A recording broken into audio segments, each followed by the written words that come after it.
दोस्तों, अक्सर कुछ व्यापारी लोग मेरी वीडियोस को मेरे चैनल में देखते हैं तो वह क्वेश्चन करते हैं मुझसे कि आचार्य जी, पंडित जी, हमें ये बताएं कि जो 7 घोड़े कई दुकानों में, कई व्यापार स्थान में लगते हैं तो इनकी दिशा कौन सी होनी चाहिए या क्यों लगाए जाते हैं, इसका क्या कारण होता है लगाने का।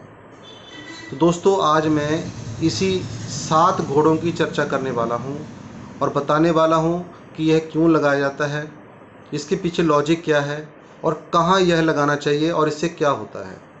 तो नमस्कार, मैं हूँ एस्ट्रोलॉजर आशीष शर्मा और मेरे इस ज्योतिष चैनल एस्ट्रो 22 में आप सभी का हार्दिक अभिनंदन है, स्वागत है।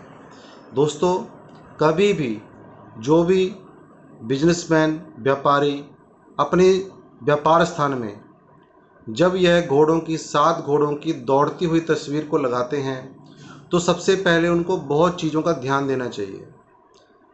क्या ध्यान देना चाहिए? किस जगह पर यह तस्वीर लगानी चाहिए, किस दिन यह तस्वीर लगानी चाहिए और इसके पीछे लॉजिक क्या है। सबसे पहले मैं आपको बताता हूँ दिशा। दिशा होती है इसकी नॉर्थ, क्योंकि नॉर्थ होती है कुबेर की दिशा। कुबेर की दिशा यानी जो धन देने वाले होते हैं, जो व्यापार में वृद्धि करने वाले होते हैं, ऐसे देवता कुबेर महाराज। तो अपने ही व्यापार स्थान में जो आपका नॉर्थ डायरेक्शन होगा, उत्तर साइड, तो वहाँ पर आपको किस दिन लगाना चाहिए? जो धन की देवी हैं महालक्ष्मी, उनका दिन होता है शुक्रवार। तो शुक्रवार के दिन आपको यह उस दिशा में लगा देना चाहिए। समय की कोई पाबंदी नहीं, सूर्य उदय से लेकर के सूर्य अस्त के बीच बीच में किसी भी समय आप 7 घोड़ों की तस्वीर को लगा देना चाहिए। अब ये 7 ही घोड़े क्यों? आप जानते हैं कि 7 ऋषि होते हैं हमारे। कश्यपो, अत्रि, भरद्वाजो, विश्वामित्रोऽथ गौतमः, जम दग्निर्वशिष्ठश्च, सप्तऋषिभ्यो नमो नमः। यह सप्तऋषि का मंत्र है जो मैंने आपको बताया है और इसमें 7 ऋषियों के नाम भी आए हैं। इन 7 ऋषियों को लेकर ही यह लॉजिक बना है कि जो 7 घोड़े हैं यह बहुत ही पावरफुल माने जाते हैं। अब इंद्रधनुष के जो रंग होते हैं ये भी 7 होते हैं। भागवत जो कथा होती है ये भी 7 दिन की होती है। व्यक्ति जब जीवन से इस मृत्यु लोक से निकल के जाता है तो 7वें दिन ही जाता है। कोई भी दिन हो 7वां दिन होता है। यानी 7 नंबर, 7 घोड़े बहुत शुभ माने जाते हैं और इसके पीछे यही लॉजिक है कि कई चीज़ें इनके साथ जुड़ी हुई हैं। अब घोड़ों का रंग कौन सा होना चाहिए? तो घोड़े का रंग होना चाहिए सफ़ेद रंग। जो भी तस्वीर आप लगाएंगे उसमें सफ़ेद रंग के घोड़े होने चाहिए। सफ़ेद रंग ही क्यों? क्योंकि जो सफ़ेद रंग होता है यह शुक्र का होता है, चंद्रमा का होता है। शुक्र लग्जरी का कारक है, व्यापार वृद्धि का कारक है। चंद्रमा लिक्विड मनी का कारक है। इसलिए इसमें सफ़ेद रंग के जो है घोड़े दिखाए जाते हैं। अब कई लोग ब्लैक भी लगाते हैं, लेकिन जहाँ तक मेरी नॉलेज है तो यहाँ पर वाइट घोड़े ही लगाने चाहिए। अब बात आती है इसमें ऐसा कौन सा नंबर लगाना चाहिए जिससे हमारा जो व्यापार है बहुत ज़बरदस्त तरीके से दौड़े। तो जैसे ही आप फ्रेम लगाएंगे, जो भी घोड़ों का फ्रेम है, फ्रेम के बैक साइड में आपको एक नंबर लिखना है। वह नंबर आप रेड कलर से लिख देंगे तो बहुत अच्छा है, या पिंक कलर से लिख सकते हैं। जैसे ही आप तस्वीर को उल्टा करेंगे, बैक साइड में आपने बड़े बड़े अक्षर में 2 नंबर लिख देना है।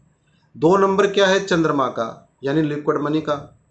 घोड़े हो गए शुक्र के प्रतीक, और जो भागते हुए दौड़े घोड़े हैं यह प्रतीक होते हैं मंगल के, क्योंकि मंगल को साहस का प्रतीक माना जाता है। तो यहाँ पर आपके एफर्ट के साथ साथ आपके पास धन भी आएगा, आपकी ग्रोथ भी होगी आपके काम में, और आप दिनों दिन घोड़ों की तरह आगे बढ़ते जाएंगे जैसे वह अपनी पावर के साथ दौड़ रहे हैं। तो ये टोटल लॉजिक मैंने आपको बताया है, क्योंकि अक्सर मैंने देखा है कई वीडियोस में गलत बताया गया है, जानकारी सही नहीं दी गई है। तो एक्चुअल में जो जानकारी है वह आपके सामने है। आप यदि अपनी शॉप में, अपनी दुकान में, अपने कोई भी फैक्ट्री में कहीं भी लगाना चाहते हैं, जो दिशा मैंने बताई है, जिस दिन बताया है, जिस प्रकार से बताया है, सारे लॉजिक को सुन करके आप उस तरीके से आप लगाएं तो आपको 101% रिजल्ट बहुत अच्छा मिलेगा। और आपके कुछ ही दिनों में, हफ्ते 2-4 दिनों के बीच में आपको इसका रिजल्ट दिखना शुरू हो जाएगा केवल बात होती है विधि के अनुसार कोई कार्य करने की। देखा देखी कभी भी न करें। देखा देखी करने से व्यक्ति को नुकसान होता है और फिर ये कहता है कि ये तो फालतू की बातें हैं। कोई भी बात फालतू की नहीं होती है, उसको समझाने का तरीका होना चाहिए, सही विधि बतानी चाहिए, तो ही जाके आपको लाभ होगा। तो दोस्तों, उम्मीद करता हूँ आज की यह जानकारी आपको अच्छी लगी हो। तो यदि अच्छी लगी है तो लाइक अवश्य करें, शेयर अवश्य करें और जितने भी नए दर्शक मेरे इस चैनल में आ रहे हैं, सब्सक्राइब करना बिल्कुल भी ना भूलें।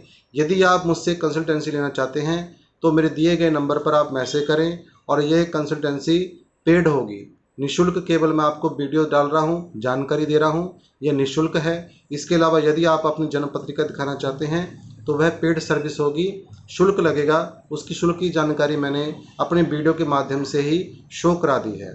नमो नारायण। जय जय श्री राधे।